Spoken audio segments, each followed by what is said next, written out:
Hello friends, मैं ललित कुमार आप सभी का हार्दिक स्वागत करता हूं आपकी अपनी चैनल वीएल स्टडी में। आज हम बात करने वाले हैं प्राचीन भारत के इतिहास के बारे में। उसमें भी बेसिकली आज हम बात करेंगे एक टॉपिक पर, और वो टॉपिक होगा भारत में ब्रिटिश सत्ता का उदय या भारत में यूरोपियन प्रजा का आगमन। कैसे हुआ, कब हुआ, इसके बारे में डिटेल में चर्चा करेंगे। तो इस टॉपिक को पढ़ने से पहले इस टॉपिक के थोड़े से मुद्दे के बारे में हम जान लेते हैं। और पहला मुद्दा होगा प्राचीन भारत का इतिहास। हम देखेंगे कि प्राचीन में जो भारत था उनकी क्या क्या विशेषताएं रही। उसके बाद जो है 1453 की जो घटना है इतिहास में महत्वपूर्ण मानी जाती है। उस घटना के बारे में हम चर्चा करेंगे, क्यों हुई ये घटना, उस घटना का होने का कारण क्या था। उसके बाद हम देखेंगे कि भौगोलिक युग की शुरुआत जो हुई, उसके बाद उस भौगोलिक युग की शुरुआत क्यों हुई, उस भौगोलिक युग का शुरुआत होने का कारण क्या था। उसके बाद हम देखेंगे कि भारत में यूरोपियन प्रजा का आगमन क्रमानुसार देखेंगे, कौन पहले आया उसके बाद कौन आया। उसके बाद हम देखेंगे कि जो यूरोपियन प्रजा जो भारत में आई उनका व्यापार विस्तार कहाँ कहाँ तक था। उसके बाद हम देखेंगे कि उनका योगदान भारत में क्या रहा। तो हम ये 5-6 टॉपिक है, उनके बारे में डिटेल में चर्चा करेंगे आज। तो आप सभी एक वर्ल्ड का एटलस लेके बैठ जाए और साथ में नोट पेन भी रखे। वर्ल्ड का एटलस रखने से आपको मैं यहाँ पे जो भी गल्फ रीजन बताऊँगा, जो भी कंट्री बताऊँगा और जो भी सी बताऊँगा, वो आपको पहचानने में तकलीफ नहीं आएगी और आसानी से आपको समझ में आ जाएगा कि कौन सी कंट्री की कौन सी बॉर्डर जो है टच हो रही है। तो आप एक वर्ल्ड का एटलस ज़रूर रखें और साथ में नोट पेन भी रखें।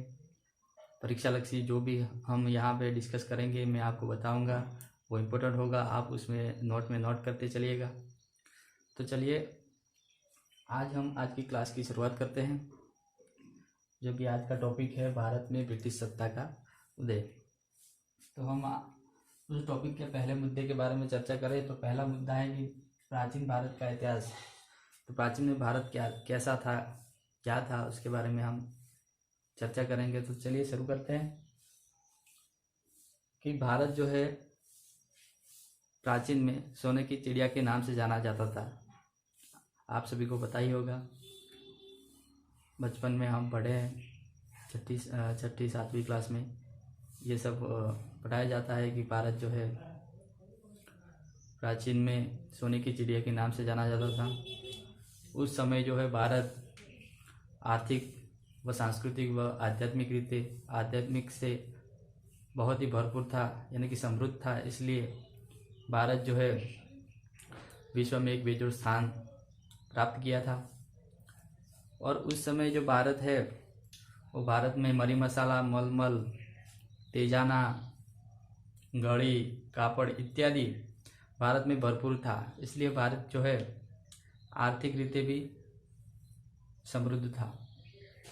और उस समय जो है भारत और यूरोप में जमीन और जलमार्ग दोनों मार्गों से व्यापार होता था।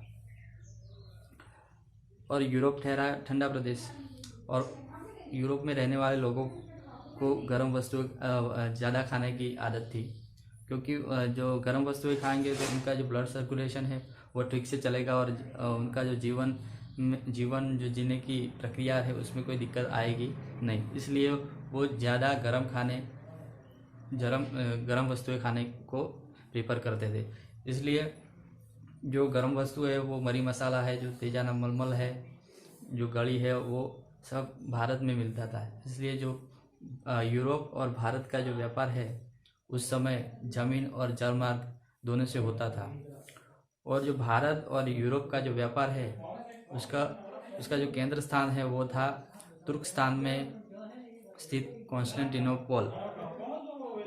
वह एक जगह है जहाँ इस व्यापार का जो केंद्र स्थान था।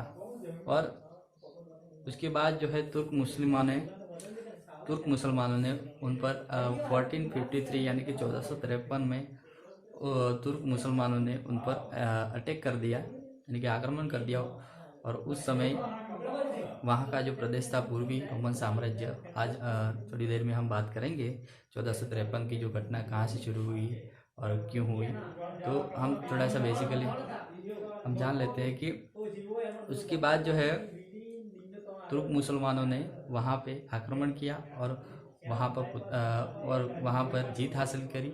और उसके बाद जो है उसका शासन चालू हुआ। तो हम बात करते हैं 1453 की जो घटना है वो कब हुई, क्यों हुई और कहाँ हुई। तो आइए देखते हैं।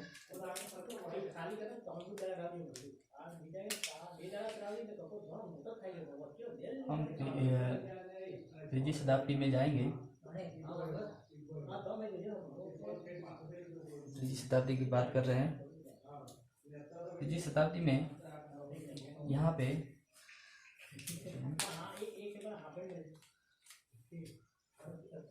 देखिए फ्रेंड्स, यहाँ पे था एक पूर्वी रोमन साम्राज्य।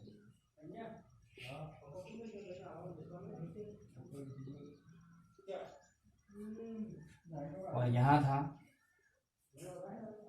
पश्चिमी रोमन साम्राज्य।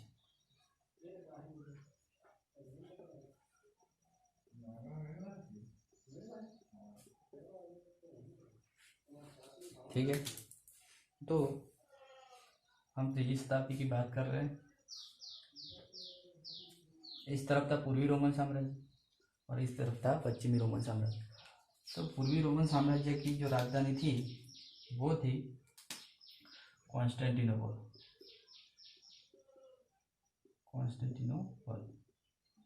जो कि कहाँ स्थित है, तुर्की या तुर्किस्तान में स्थित है। सही। इसके बाद जो है पश्चिम रोमन साम्राज्य, उसकी जो राजधानी थी वो रोम थी, जो इटली में स्थित है। सही है, इतना क्लियर है। 3वीं शताब्दी की बात है, हम 3वीं शताब्दी की बात कर रहे हैं। शताब्दी के गिनने का तरीका ऐसा है, 0 से 100 ये प्रथम हो गई, फिर आएगी 100 से 200, यहाँ हो जाएगा आपका द्वितीय शताब्दी। और 200 से लेके 300 तक आपका हो जाएगा तृतीय। सही है। शताब्दी की गणना ऐसे होती है, 0 से 100 पहली शताब्दी यानी कि प्रथम शताब्दी, 100 से 200 द्वितीय शताब्दी, 200 से 300 तृतीय शताब्दी। तो हम तृतीय शताब्दी की बात कर रहे हैं। तृतीय शताब्दी में यहाँ पे रोमन साम्राज्य हुआ करता था। इस तरफ था पूर्वी रोमन साम्राज्य और इस तरफ था पश्चिमी रोमन साम्राज्य।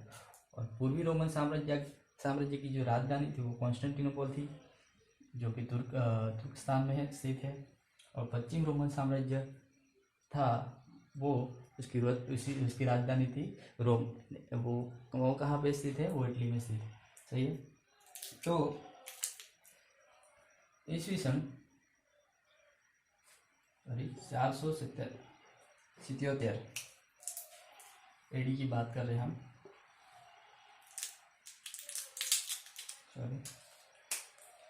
ईस्वी सन 477 में ईस्वी सन 477 की बात है। यहाँ पर जो है जर्मन ऑटोमन एम्पायर, ईस्वी सन 477 की बात है। यहाँ पर ईस्वी सन 477 में पश्चिमी रोमन साम्राज्य पर आक्रमण हो जाता है। किसके द्वारा? जर्मन ऑटोमन एम्पायर द्वारा।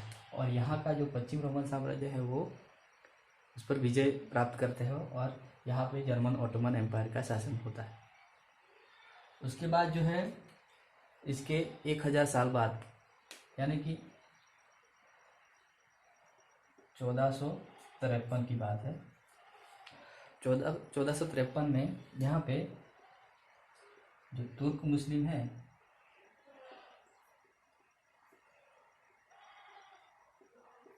तुर्क मुस्लिमों का जो है आक्रमण होता है पूर्वी रोमन साम्राज्य पर, और यहाँ का जो प्रदेश है वो उन पर जीत प्राप्त करते हैं, उन पर विजय प्राप्त करते हैं और यहाँ पे उनका शासन होता है 1453 में।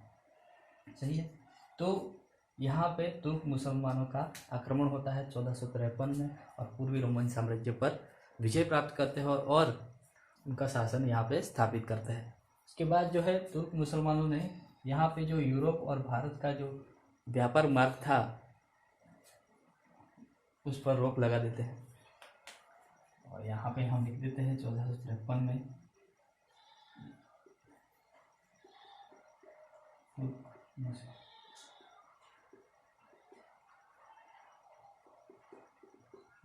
यहाँ पर हमने लिख दिया है 1453 में तुर्क मुस्लिमों का शासन स्थापित होता है।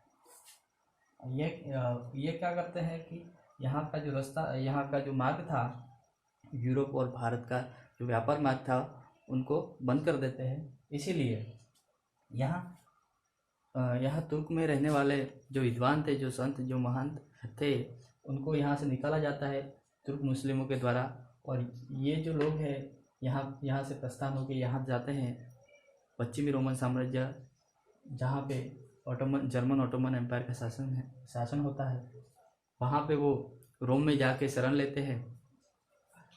तो यहाँ पे एक बात नोटिस करने वाली है यहाँ पे कि जो रोम में जो विद्वान लोग शरण लेते हैं,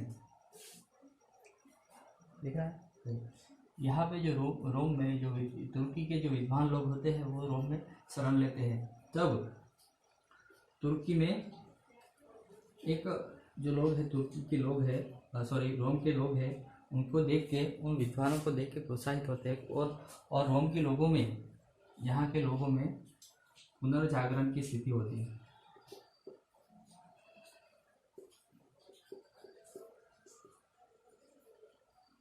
क्या होता है? पुनर्जागरण की स्थिति होती है, और उसके बाद है जो प्रोत्साहन मिलता है उन्हें। पुनर्जागरण की स्थिति मतलब कि ईस्वी सन 477 ईस्वी में जो जर्मन ऑटोमन एम्पायर का जो आक्रमण हुआ था पश्चिम रोमन साम्राज्य से राज्य पर, और उस समय जो है जर्मन ऑटोमन एम्पायर ने उस पर विजय प्राप्त की थी, और उसके बाद उनका जो शासन वहाँ पे उन्होंने स्थापित किया था। उसके बाद जो है यहाँ के लोगों में जो डर सा हो गया था। इसके बाद यहाँ के लोगों तुर्क में रहने वाले विद्वान लोगों ने रोम में जाके शरण ली, यहाँ से निकाला गया तुर्क मुस्लिम के द्वारा, तो यहाँ पे शरण लेते हैं। तो उनके प्रोत्साहन से यहाँ पे लोगों में पुनर्जागरण की स्थिति होती है, और उन्हें प्रोत्साहन भी मिलता है उन विद्वान लोगों का। उन विद्वान लोगों का प्रोत्साहन मिलता है, और एक और स्थिति उत्पन्न होती है वहाँ पे धार्मिक प्रचार की। सही। तो पहला तो पुनर्जागरण की स्थिति होती है, उसके बाद जो है प्रोत्साहन मिलता है विद्वान लोगों का, उसके बाद जो है धार्मिक प्रचार की स्थिति होती है। रिफॉर्मेशन मतलब धार्मिक प्रचार, रिफॉर्मेशन होता है, एक्सोशन की स्थिति होती है। सही है। तो ये सब उस समय होता है जब पूर्वी रोमन साम्राज्य पर तुर्क मुस्लिमों ने आक्रमण किया, और यहाँ का प्रदेश जो पूर्वी रोमन साम्राज्य, यहाँ पर विजय प्राप्त की और खुद का शासन स्थापित किया। और यहाँ का जो विद्वान है यहाँ से निकाला जाता है और वो जाते हैं रोम की शरण में, और उन लोगों से प्रोत्साहित होकर रोम के लोगों में पुनर्जागरण की स्थिति होती है, उनसे प्रोत्साहन मिलता है, और धार्मिक प्रचार का युग यानी कि शुरू होता है। सही है। तो हम कह सकते हैं कि पुनर्जागरण, प्रोत्साहन या धार्मिक प्रचार, इन तीन पहलुओं का कोई भी क्षेत्र में, कोई भी कंट्री में शुरुआत होती है, तो हम कह सकते हैं कि उनमें भौगोलिक युग का शुरुआत हो गया है, भौगोलिक संसाधनों का युग शुरू हुआ, ऐसा हम कह सकते हैं इन तीनों के कारण। इसके बाद हम बात करेंगे कि भौगोलिक खोज की शुरुआत क्यों हुई। क्यों भौगोलिक खोज करने की ज़रूरत पड़ी। सही।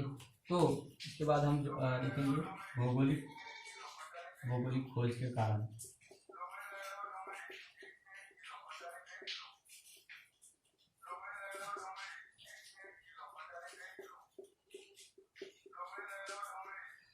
भौगोलिक खोज के कारण क्या थे, किन कारणों की वजह से भौगोलिक खोज की शुरुआत करनी पड़ी। इसमें हम पहला कह सकते हैं, पहला तो यही कह सकते हैं कि तुर्क मुस्लिमों ने 1453 में पूर्वी रोमन साम्राज्य पर आक्रमण किया और यहाँ का जो प्रदेश है उस पर विजय प्राप्त की और खुद का शासन स्थापित किया। और उसके बाद जो है तुर्क में रहने वाले विद्वान लोग थे उनको यहाँ से निकाला गया, वो रोम के शरण में गए। और रोम के रहने वाले जो लोग थे उन विद्वानों से प्रोत्साहित होकर उनमें पुनर्जागरण की स्थिति उत्पन्न हुई। और उसके बाद है जो है धार्मिक प्रचार की स्थिति भी उत्पन्न हुई। और इन स्थितियों के कारण जो है भौगोलिक खोज की शुरुआत हुई, ऐसा हम कह सकते हैं। पहला कारण तो यही है। उसके बाद दूसरा कारण हम देख सकते हैं, दूसरा कारण हम देखेंगे कि जो पुर्तगाली थे, जो यूरोपवासी, जो यूरोप के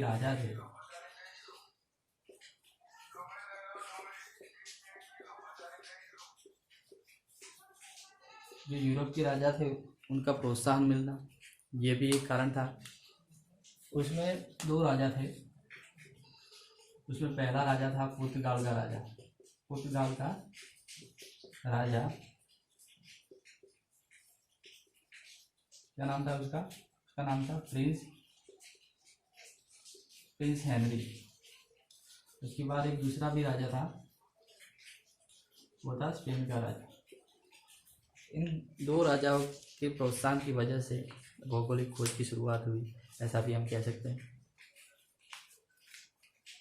एक तीसरा भी कारण था कि उस समय एक यूरोपवासी था जिसका नाम था मार्को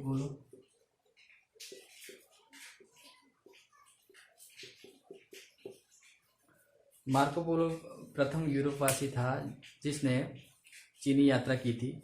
और 1 महीने के अंदर वो चीनी यात्रा करके लौटा और उस समय उसके पास बहुत सारा धन था। तो इसी कारण इस व्यक्ति से प्रोत्साहित होके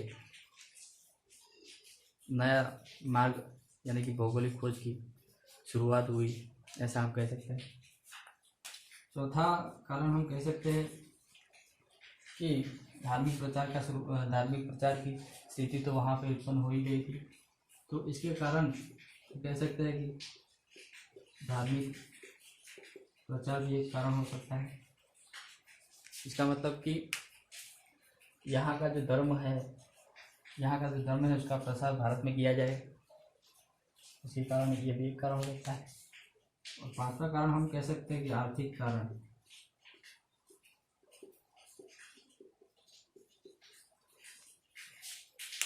कारण यानी कि धन कमाने का भी एक कारण था। तो ये कुछ कारण थे कुछ कारण हैं जिससे भौगोलिक खोज की शुरुआत करनी पड़ी। इसमें पहला कारण हमने देखा कि पूर्वी रोमन साम्राज्य पर 1453 में तुर्क मुस्लिमों ने आक्रमण किया और यहाँ का जो स्थल है उस पर विजय प्राप्ति की और खुद का शासन स्थापित किया। उसके बाद जो है यहाँ का जो मार्ग था, यूरोप और भारत का जो व्यापार मार्ग था, उन्होंने बंद कर दिया। इसीलिए नया मार्ग खोजने की ज़रूरत पड़ी। इसलिए भौगोलिक खोज का युग शुरू हुआ, ऐसा हम कह सकते हैं। उसके बाद जो है तुर्क मुस्लिमों ने यहाँ के जो विद्वान लोग थे उनको निकाल दिया और उन्होंने रोम में यानी कि इटली में शरण ली। और वहाँ के लोग इन विद्वानों से प्रोत्साहित हुए और उनमें पुनः जागरण की स्थिति उत्पन्न हुई। उसके बाद धार्मिक प्रचार की स्थिति पर उत्पन्न हुई। तो इन तीन वजह से हम कह सकते हैं कि भौगोलिक का खोज की शुरुआत हुई। उसके बाद हम देखेंगे तीसरा कहा कि वहाँ पे एक वहाँ पे एक यूरोपवासी था जिसका नाम था मार्को पोलो। उन्होंने चीनी यात्रा की थी और महीने के अंदर बहुत सारा धन कमा के लाए थे। इस वजह से उसे प्रोत्साहित होकर नया मार्ग खोजने की ज़रूरत पड़ी। उसके बाद धार्मिक एक प्रचार था, उसके बाद एक आर्थिक कारण भी था, उसके बाद था एक यूरोप के राजा का प्रोत्साहन मिलना। उनमें पहला था पुर्तगाल के राजा प्रिंस हेनरी और उसके बाद थे स्पेन के राजा। उसमें भी एक ज़्यादा ही प्रोत्साहित देने वाला राजा था प्रिंस हेनरी जो पुर्तगाल का था। इस वजह से भौगोलिक खोज की शुरुआत हुई, ऐसा हम कह सकते हैं। तो एक मोस्ट इम्पोर्टेंट जो महत्वपूर्ण कहते हैं हम कि हमें ऐसा याद रखना चाहिए, ऐसा हम। तो एवरीबॉडी क्लियर? ओके, हम आगे बात करते हैं। तो इसके बाद जो है भौगोलिक खोज की शुरुआत हो गई। अब हम बात करेंगे कि भौगोलिक खोज में किन किन यूरोपवासियों ने भाग लिया और किन किन यूरोपवासियों ने क्या क्या खोजा और किन किन यूरोपवासियों ने उसमें सफलता प्राप्त की, सक्सेस मिला। उसमें पहला था, यहाँ पे आपका पुर्तगाल है, पुर्तगाल कंट्री है, सही है।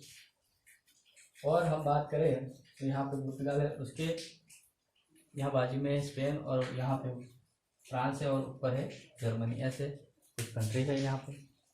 तो यहाँ के राजा थे प्रिंस हेनरी। यहाँ के राजा प्रिंस हेनरी थे, का नाम निकनेम भी था नेविगेटर। तो नेविगेटर नाम क्यों पड़ा? तो जो प्रिंस हेनरी थे वो यहाँ से यहाँ तक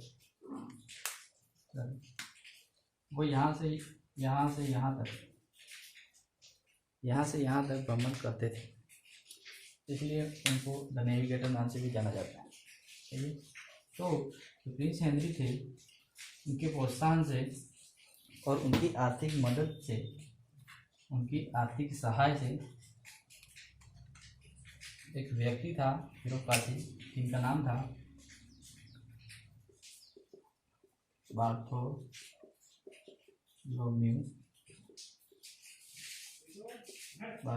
डायज। सही। तो राजा प्रिंस हेनरी की आर्थिक सहाय से और उसके प्रोत्साहन से बार्थोलोम्यू डायज यहाँ से निकला। तो प्रिंस हेनरी ने बार्थोलोम्यू डायज को एक मैप दिया था, क्योंकि जब प्रिंस हेनरी था उसके पास यहाँ से यहाँ तक का मैप ऑलरेडी था, क्योंकि यहाँ से यहाँ तक वो भ्रमण करता रहता था, इसलिए यहाँ से यहाँ तक का उसके पास मैप था। तो वो मैप बार्थोलोम्यू डायज को दिया और कहा कि भाई तुम जाओ और भारत की खोज करो, भारत जाने का मार्ग खोजो। सही है, भारत जाने का मार्ग खोजो। तो ये भाई बार्थोलोम्यू डायज है, वो यहाँ से निकले, यहाँ पे आए, फिर यहाँ से यहाँ तक, और यहाँ पे उन्होंने अफ्रीका कॉन्टिनेंट है उसका दक्षिणतम भाग यानी बिंदु हम कह सकते हैं, उसकी खोज की और उसका नाम दिया केप ऑफ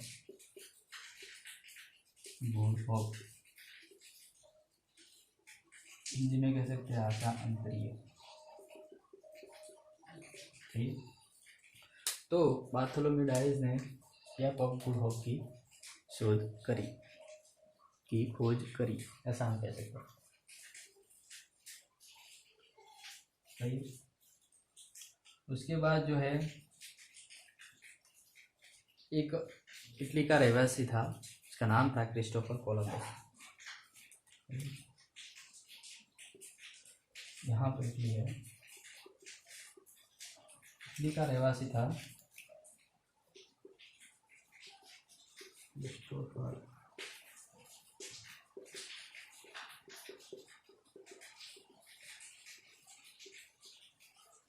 क्रिस्टोफर कोलंबस, उसने स्पेन के राजा की आर्थिक सहायता और उसके प्रोत्साहन से यहाँ से निकला, और वो कहाँ पे आया, यहाँ से निकला। तो यहाँ पे इसने वेस्ट इंडीज के टापुओं की वेस्ट इंडीज के टापुओं की खोज करी। बाद में एक दूसरा यूरोपवासी था, उसका नाम था अमेरिगो वेस्पुजी। उसने यहाँ के प्रदेश की खोज की, और यहाँ उसके नाम पर अमेरिका देश नाम पड़ा, उसके नाम पर अमेरिका देश नाम पड़ा। तो हमने बात की, पहले थे बार्थोलोमेव डायस, जिन्होंने प्रिंस हेनरी की आर्थिक सहाय और उसके प्रोत्साहन से कैप ऑफ गुड होप की खोज की, जो है आपका अफ्रीका कॉन्टिनेंट का दक्षिणतम भाग है, बिंदु है। उसके बाद सेकंड नंबर पे है आपका इटली का रहवासी था, उसका नाम था क्रिस्टोफर कोलंबस। उन्होंने स्पेन की राजा की आर्थिक सहायता ली और उससे प्रोत्साहन मिला उसको, तो इन्होंने वेस्ट इंडीज के टापुओं की खोज की। बाद में अमेरिको वेस्पुजी नाम के जो यूरोपवासी थे, उन्होंने यहाँ का जो क्षेत्र है उनकी खोज की, और उनके नाम पर जो है आपका अमेरिका देश नाम पड़ा। लेकिन जो क्रिस्टोफर कोलंबस थे, उनके जीवन में ऐसा ही मानते थे कि मैंने जो खोज की है वो भारत देश की ही खोज की है, ऐसा वो जहाँ तक जिए तो वो यही मानते थे कि उन्होंने भारत की खोज ही की है। तो यहाँ पे जो रहने वाले लोग थे, उन्होंने यहाँ पे जो लोग जो रहने वाले हैं, उन्हें हम रेड इंडियन नाम से भी जानते हैं, रेड इंडियन नाम से भी जानते हैं। तो ये हमने बात की बार्थोलोमेव डायस के बारे में, इसके बाद बात क्रिस्टोफर कोलंबस के बारे में, इसके बाद हमने बात की अमेरिको वेस्पुजी के बारे में। एक और यूरोपवासी थे जिनका नाम है मैगलेन, का नाम है मैगलेन। तो मैगलेन यहाँ से निकले, यूरोप से निकले, यहाँ से सीधा यहाँ से डायरेक्ट आए, यहाँ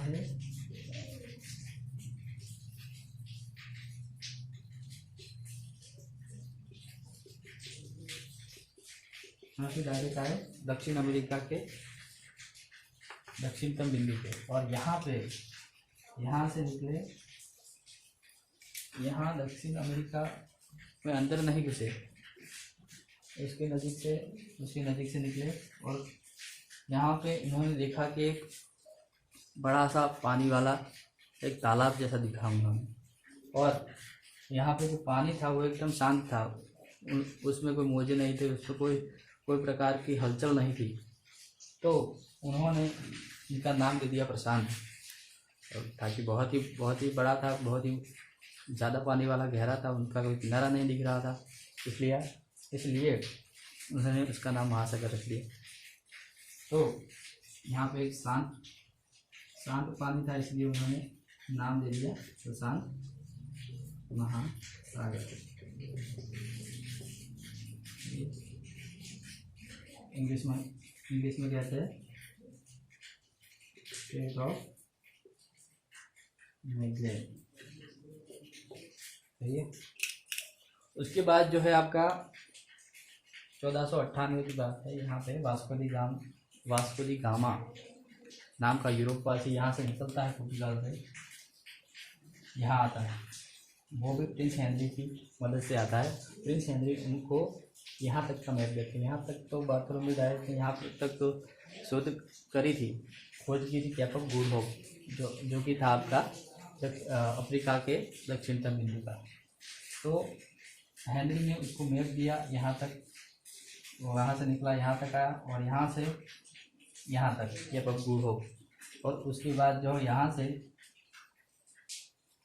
पहुँच गया यहाँ तक, भारत के पश्चिम किनारे, जहाँ कालीकट बंदर है। कहाँ? 1498 में यहाँ था कालीकट बंदर। सही। तो 1498 में वास्को दी गामा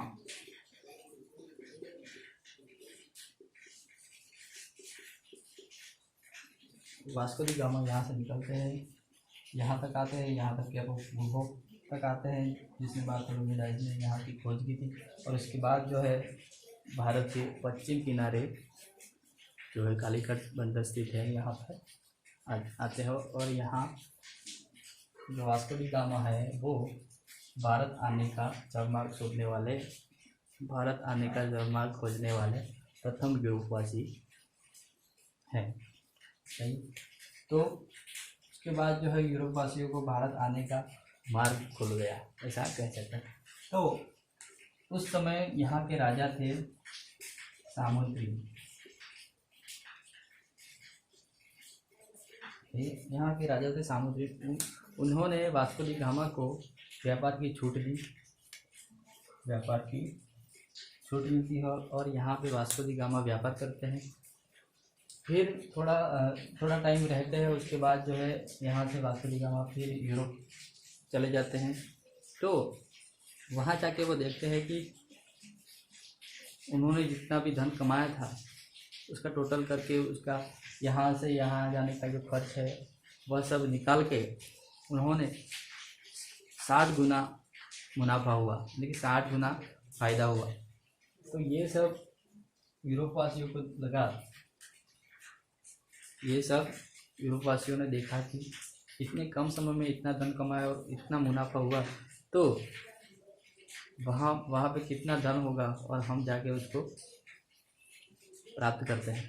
और व्यापार और जल मार्ग से यहाँ भारत आने का जो मार्ग था वो वास्को डी गामा ने 1498 में ही खोज लिया था। और इस तरह भारत आने का जो प्रथम जल मार्ग खोजने वाला व्यक्ति जो था यूरोपवासी का, वो था वास्को डी गामा। ये तो हम कह सकते हैं कि भारत में प्रथम यूरोपियन प्रजा वो थी पोर्टुगीज 1498 में। ठीक है। अब हम बात करेंगे पोर्टुगीज के बारे में। जो पोर्टुगीज के महत्वपूर्ण जो एग्ज़ाम पॉइंट ऑफ व्यू से हमें जानना चाहिए, उसके बारे में हम थोड़ी सी बात करेंगे। तो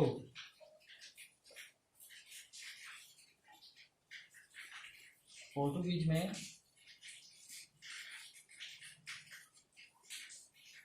बात करने वाली है, इसमें थोड़ा सा, उनमें 3 गवर्नर रह चुके हैं भारत में पोर्टुगीज के। तो हम उन 3 गवर्नर को हम अच्छे से जानेंगे, क्योंकि इसमें से एग्ज़ाम में बहुत सारे प्रश्न पूछे जाते हैं। मेंस में भी पूछे जाते हैं, प्रीलिम में भी पूछे जाते हैं, यहाँ तक कि इंटरव्यू में आपको भी पूछा जाता है। जीपीएससी या यूपीएससी, स्टेट पीएससी, कोई सी भी एग्ज़ाम हो इसमें पूछा जाता है। तो हम पोर्टुगीज के वो 3 गवर्नर, उन्होंने क्या काम किया, उनके कार्य के बारे में जानेंगे। उन्होंने कौन कौन सी स्कीम जो भारत में लाई, उनके बारे में हम चर्चा करेंगे। उनमें से पहले गवर्नर थे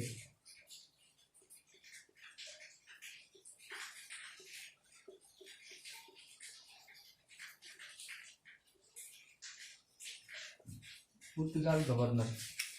उनमें पहले थे फ्रांसिस्को डी अल्मीडा। क्या नाम था उनका? उनका नाम था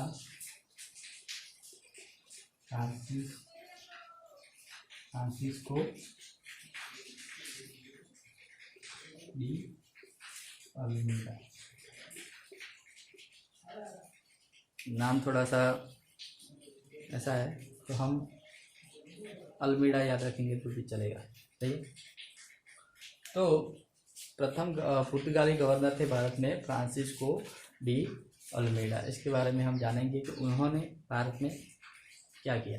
तो पहला पॉइंट है कि वह प्रथम पुर्तगाली गवर्नर थे। ठीक है,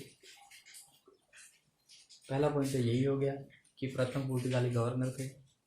उसके बाद जो है उन्होंने क्यों भेजा गया था भारत में, तो उन्होंने भेजा गया था कि हिंद महासागर जो है आपका, हिंद महासागर में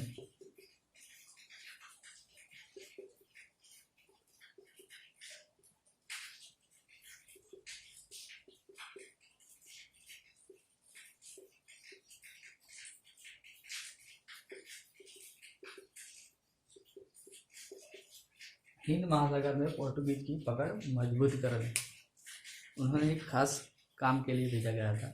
वो था हिंद महासागर में अपनी खुद की पकड़ मजबूत करने के लिए भेजा गया था। और उन्होंने एक और काम किया था कि वाटर पॉलिसी लेके आए। कौन सी वाटर पॉलिसी थी, हम यहाँ पे लिख देते हैं, ब्लू वाटर पॉलिसी।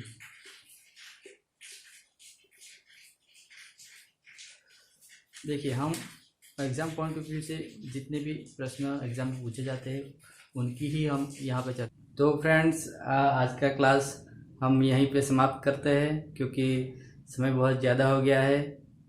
इसके कारण हम क्लास को आगे नहीं बढ़ा पाएंगे। हम इसका दूसरा पार्ट है जो हम कल लेके आएंगे, वो आप ज़रूर देखिएगा। इसमें हम कंटिन्यू करेंगे कि पुर्तगाल के जो 3 गवर्नर थे वो भारत में आए, उन्होंने क्या क्या काम किया।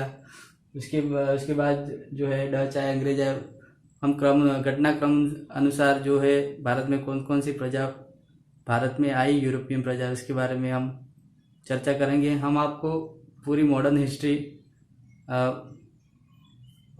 कंप्लीट कराएंगे, तो हमारे साथ बने रहिएगा। इसी के साथ हम आपसे विदा लेते हैं। थैंक यू, धन्यवाद।